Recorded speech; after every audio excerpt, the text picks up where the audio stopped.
Hi friends. ఈరోజు గురు పౌర్ణిమను జరుపుకుంటున్నాము. మీ అందరికీ గురు పౌర్ణిమ శుభాకాంక్షలు. అసలు ఈ గురు పౌర్ణిమ అంటే ఏమిటి? గురువు అంటే ఎవరు? కింద కనిపిస్తున్నారు మనకు శివుడు, సాయిబాబా, రామకృష్ణ పరమహంస, దత్తాత్రేయుడు. వీరిలో ఎవరిని పూజిస్తారు? వీరిలోని ఎవరినైనా పూజించాలా? వీరు కాక అసలు ఈ గురు పౌర్ణిమకు కారకులైన వారు మరెవరైనా ఉన్నారా? ఈరోజు పూజలను ఎలా చేయాలి? ఈరోజు చేయవలసిన పనులు ఏమిటి? చేయకూడని పనులు, అసలే చేయకూడని పనులు ఏమిటి? ఇవన్నింటి గురించి ఈ వీడియోలో చూద్దాము. ఎక్కడ కూడా మిస్ కాకండి. వీడియో పూర్తిగా చూడండి. మరింకెందుకు ఆలస్యము? ఇంతవరకు సబ్స్క్రైబ్ చేసుకోకపోతే బెల్ ఐకాన్ హిట్ చేసి సబ్స్క్రైబ్ చేసుకొని, ఒక లైక్ ఏసుకొని ముందుకెళ్దాము. గురువు అంటే ఎవరు? గురు పూజ అంటే ఏమిటి? ఈరోజు గురు పూజ అంటారు కదా! చీకట్లో అంటే ఒక చీకటి నుంచి వెలుతురులోకి ఎలా వస్తారో, అలాగే అజ్ఞానం నుంచి జ్ఞానంలోకి రావడం. అనేది ఆ చీకటిని తొలగించేటువంటి జ్ఞానము. మరి ఈ అజ్ఞానం నుంచి జ్ఞానంలోకి తీసుకువచ్చే అతడే గురువు. తల్లిదండ్రులు జన్మనిస్తే గురువు జీవితానికి దిశను చూపిస్తారు, నిర్దేశిస్తారు. భారతీయ సంస్కృతిలో గురువు స్థానం మహోన్నతమైనటువంటిది. మాతృదేవోభవ, పితృదేవోభవ, ఆచార్య దేవోభవ అని అంటారు. అంటే తల్లిదండ్రుల తర్వాత మనము గురువే గొప్ప. గురువు మనకు నేర్పిస్తాడు మంచేంటి, చెడేంటి అనేది. మన సంస్కృతిలో గురువును దైవ స్వరూపంగా భావిస్తారు. మరి ఆ గురువులకు అప్పట్లో ఎలా ఉన్నారు? ఎవరు అసలు ఈ ఆది గురువు అనేది ఇప్పుడు చూద్దాం. గురు పౌర్ణిమ ఎందుకు చేసుకుంటారు? అసలు ఈ గురు పౌర్ణిమ అనేది ఎలా మనకు వాడుకలోకి వచ్చింది? చాలా మందికి గురు పౌర్ణిమ రోజు ఎవరిని పూజిస్తారు? ఎందుకు చేసుకుంటారు? అనేది తెలీదు. చాలా తక్కువ మందికి తెలుసు. ఎందుకు దీన్ని వ్యాస పౌర్ణిమ అంటారు? అసలు వ్యాసుడి వల్లనే ఈ గురు పౌర్ణిమ సెలబ్రేట్ చేస్తాము అని చాలా తక్కువ మందికి తెలుసు. మరి ఈ ఆషాఢ మాసంలో వచ్చే ఈ పౌర్ణిమను గురు పౌర్ణిమ లేదా వ్యాస పౌర్ణిమ అని పిలుస్తారు. అజ్ఞానమనే చీకటిని తొలగించి జ్ఞానమనే వెలుగును నింపే మహోన్నతమైన రోజుది. మన జీవితానికి సన్మార్గాన్ని చూపిన గురువులకు ఒక నమస్కారం, ఒక ప్రణామం అర్పించే పవిత్రమైన పర్వదినం. వ్యాసుడు తెలియని వాళ్ళు ఎవరూ లేరు. వ్యాస మహర్షి. ఆ వ్యాస మహర్షి ఎప్పుడయ్యాడు? అసలు పేరు అతనిది కృష్ణ ద్వైపాయనుడు. అతని అసలు పేరు కృష్ణ ద్వైపాయనుడు. అతను వేదాలు రాశారు. 4 వేదాలు మనకు తెలుసు. ఋగ్వేదము, యజుర్వేదము, సామవేదము, అథర్వణ వేదము అని. మహాభారతాన్ని రచించారు.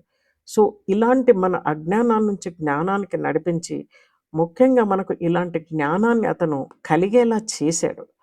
పురాణాలను సంకలనం చేశాడు. బ్రహ్మ సూత్రాలను రచించిన మహర్షిగా గౌరవించబడుతున్నాడు. అందుకే ఆయనను మనము ఆది గురువు, జగద్గురువుగా స్మరిస్తూ ఈ గురు పౌర్ణిమను ఆయన పుట్టిన దినంగా భావించి జరుపుకుంటున్నాము. అందుకే దీనికి వ్యాస పౌర్ణిమ అని కూడా వాడుకలోనికి వచ్చింది. మరి మనము గురువులుగా ఎవరిని తలుస్తాము? మనకి ఇంతటి జ్ఞానాన్నిచ్చిన మహానుభావులు, గురు స్వరూపాలు ఎవరు? అనుకుంటే చాలామందికి ఈరోజు సాయిబాబాకు పూజలు చేయడం మనం చూస్తూనే ఉంటాము. షిరిడీ సాయిబాబాకు గుళ్ళోకి వెళ్ళడమే కానియండి, పూజలు చేయడమే కానియండి, చాలా చూస్తాం. గురు పౌర్ణిమ అంటే ఓన్లీ సాయిబాబా గుడికి వెళ్ళి సాయిబాబాను పూజించాలి అనుకునే వాళ్ళు చాలామంది ఉన్నారు. ఒక వ్యాసుని పుట్టినరోజు జరుపుకుంటున్నాం అనేది చాలా తక్కువ మందికి తెలుసు. మరిప్పుడు అసలు ఈ అవతరణ ఎలా జరిగింది గురు పౌర్ణిమది అనేది చూసాం. షిరిడీ సాయిబాబాను కూడా ఆయన కూడా మనకి ప్రేమ, దయ, సేవ, విశ్వాసం, సహనాన్ని బోధించారు ఆయన. గురువు అంటే కాలేజీలో చదువుకునే పాఠాలే కాదండి. మన జీవితాన్ని ఎలా గడపాలి అనే దాన్ని నేర్పించిన ప్రతి వ్యక్తి కూడా గురువే. శ్రద్ధ, సబూరి అనే 2 విలువలను జీవితాంతం ఆచరించారు ఆయన. అలాగే మనకు బోధించారు. అందుకే కోట్లాది మంది ఆయనను సద్గురువుగా ఆరాధిస్తారు, పూజిస్తారు. ఇది చాలా తక్కువ మందికి తెలుసు. దక్షిణామూర్తి అని. దక్షిణామూర్తి అంటే శివుని గురు స్వరూపము.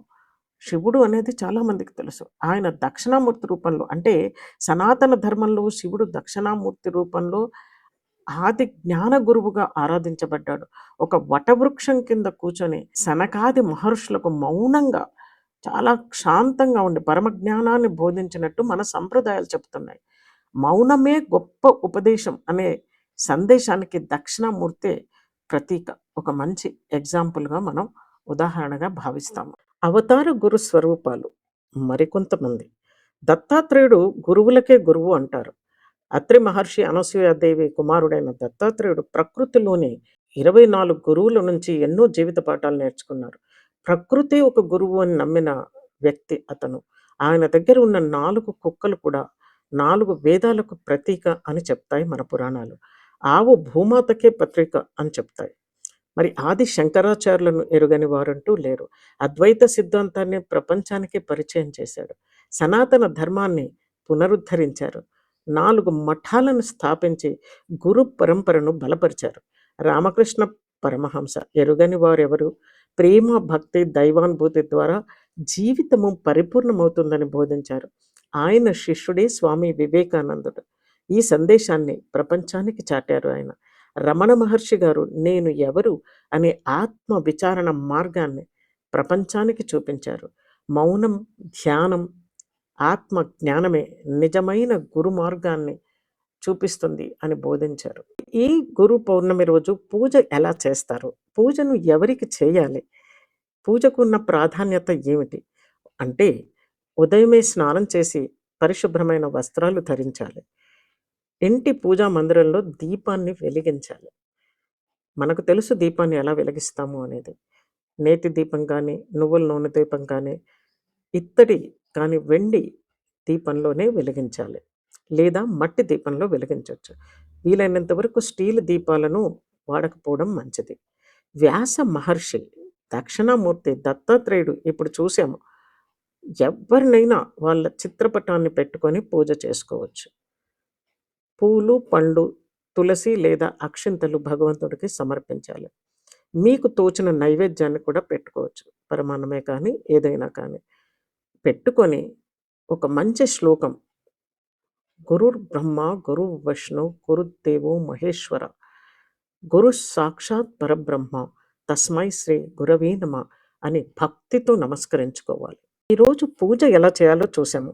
మరి పూజనే కాకుండా మరి ఏం పనులు చేయాలి? ఇంకా చేయాల్సినవి ఏంటి? చేయకూడనివి ఏంటి?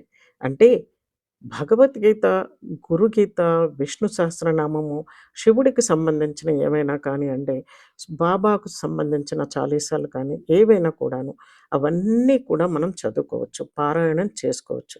గురు భక్తితోనే ధ్యానం చేస్తూ మెడిటేషన్ కూడా చేయొచ్చు. ధ్యానం. గురువులకి మనకు గురువులని ఎవరినైతే భావించామో వాళ్ళకి వెళ్ళి ఏదో కొంత దక్షిణ ఇచ్చుకొని ఆశీర్వాదం తీసుకోవాలి. కాళ్ళకు నమస్కరించి. అలాగే పళ్ళు, పాలు, స్వీట్స్, మిఠాయిలు కానీ ఏవైనా కూడా వాళ్ళకు సమర్పించుకోవచ్చు. మరొక ముఖ్య విషయం ఏంటంటే దానం చేయడం. మీరు అన్నదానమే కానియండి, వస్త్రదానమే కానియండి, విద్యాదానమే కానియండి, మీరు మీ ఇంట్లో పిల్లలు చదువుకున్నటువంటి పుస్తకాలు ఏమైనా మీరు వాడకపోతే వాటిని కూడా పేద పిల్లలకు ఎవరికైతే అవసరం ఉంటాయో వాళ్ళకు దానం చేయొచ్చు. ఇలాంటి మంచి పనులు చేయడం చాలా ఇంపార్టెంట్. పూజ చేయడం ఒక్కటే కాదండి. మనకు కొన్ని కాలేజీలకి, స్కూళ్ళకి మీరు లైబ్రరీలో కూడా దానం చేయొచ్చు. మీ ఇంట్లో ఊరికే వృధాగా పడి ఉండే పుస్తకాలకు అలా ఒక మంచి రూపాన్ని కల్పించొచ్చు. అక్కడ ఎంతోమందిని వాటిని ఉపయోగించుకుంటారు. అలాగే మీరు ఎవరిని నొప్పించకుండా కూడా అందరికీ ప్రేమ, సహృద్భావము అనే దాంతోని ఈరోజు మెలగాలి. ఇవన్నీ కూడా మనం చేయాల్సిన పనులు. మరి చేయకూడని పనుల లిస్ట్ ఏంటో చూద్దాం. గురువులకు పూజ చేసే రోజు కాబట్టి కొన్ని పనులను ఎట్టి పరిస్థితులను కూడా చేయకూడదు. మీరు పూజ చేసినా ఇలాంటి పనులు చేస్తే వాటి ఫలితం అనేది ఉండదు. కోపం కానీ, వాదనలు కానీ, ఇతరులను హేళన చేయడం కానీ, అంటే అవమానించడం కానీ అస్సలే చేయకూడదు. అలాగే మాంసాహారం కానీ, మద్యపానం కానీ, ధూమపానం కానీ వీటిని మొత్తం కూడా మానేయడం మంచిది. గురువులను, పెద్దలను అగౌరవపరచడము, దూషించడము అనేవి అస్సలే చేయకూడదు. అబద్ధాలు ఆడడము, చెడు మాటలు మాట్లాడడము, వినడం కూడా చేయకండి. అనవసరమైనటువంటి ఖర్చులను, దురలవాట్లలో పాల్గొనడం లాంటివి అస్సలే చేయకండి. మీ మనసును ప్రశాంతంగా ఉంచుకొని ప్రశాంత వాతావరణాన్ని మనము క్రియేట్ చేసుకోవాలి. అలాగే ఎదుటి వాళ్ళ మనసును నొప్పించకూడదు.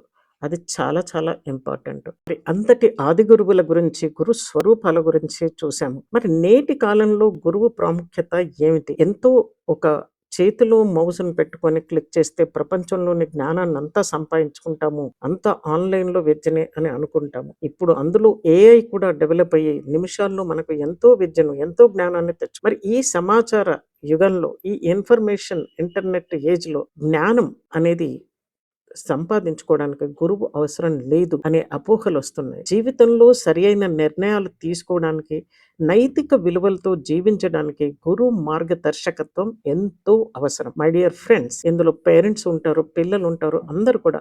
ఈరోజు టీచర్స్ అందరికి కూడా, గురువులందరికి కూడా స్కూల్స్‌లో, కాలేజెస్‌లో ఒక ఛాలెంజ్ అయిపోయింది జాబ్. ఎందుకంటే పిల్లల్ని ఏమీ అనకూడదు.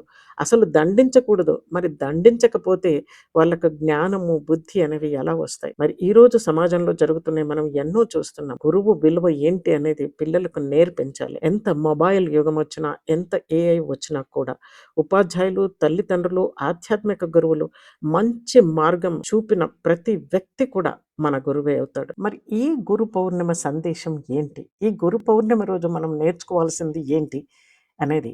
అంటే గురు పౌర్ణిమ రోజు పూజలు చేశాము, మా వంతు పనైపోయింది, పొద్దున్న లేచాము, నైవేద్యం పెట్టాము, పూజ చేశాము అని కాదు. మన జీవితాన్ని మార్చిన గురువును గుర్తు చేసుకోవాలి. వారి పట్ల కృతజ్ఞతతో ఉండాలి. వారు నేర్పిన విలువలను జీవితంలో ఆచరించాలి. అదే నిజమైన గురు పౌర్ణిమ. జ్ఞానాన్ని ప్రసాదించిన ప్రతి గురువును శిరస్సు వంచి నమస్కరిద్దాం. అందరికీ మహా గురు పౌర్ణిమ శుభాకాంక్షలండి. మరి ఎంత డబ్బు వస్తుంది, ఏం చేస్తే కోట్లు వస్తాయి అనే దానికంటే ఈరోజు ఒక విద్యార్థికి పుస్తకాన్ని ఇవ్వండి. ఒక మంచి మాట నేర్పండి. ఒక గురువుకు కృతజ్ఞత చెప్పండి. అదే గురు పౌర్ణిమ యొక్క గొప్ప పూజ. గురువులలో కూడా ఈరోజు పిల్లల్లో గురువంటే విలువలు లేకుండా పోతున్నాయి. మరి ఆ విలువలను ప్రతి తల్లిదండ్రి వాళ్ళ పిల్లలకు నేర్పించాలి. గురువంటే దైవంతో సమానము అని. మరి అటు గురువులు కూడా పిల్లల్ని మన పిల్లలుగా భావించి మంచి విలువలతోనే వాళ్ళకు విద్యను నేర్పించాలి. జీవిత లక్ష్యం ఏంటో నేర్పించాలి. జీవితం అంటే ఏంటో కూడా నేర్పించాలి. ఇది 2 విధాల ఒక నాణ్యానికి అటువైపు, ఇటువైపు ఉన్నదే గురు శిష్యుల బంధం. మరి దాన్ని జాగ్రత్తగా చూసుకుంటే అది విలువలను, సామాజిక విలువలను కూడా కాపాడుతుంది. మరి మీకెలా అనిపించిందో వీడియో కూడా తప్పకుండా కామెంట్ చేయండి. నచ్చితే ఒక లైక్ చేసి షేర్ చేయడం మాత్రం అస్సలు మర్చిపోవద్దు. ఇంతవరకు మన ఫ్యామిలీ మెంబర్ కాకపోతే బెల్ ఐకాన్ హిట్ చేసి మన ఫ్యామిలీలో ఒక మెంబర్‌గా సబ్స్క్రైబ్ చేసుకోండి. Thank you so much.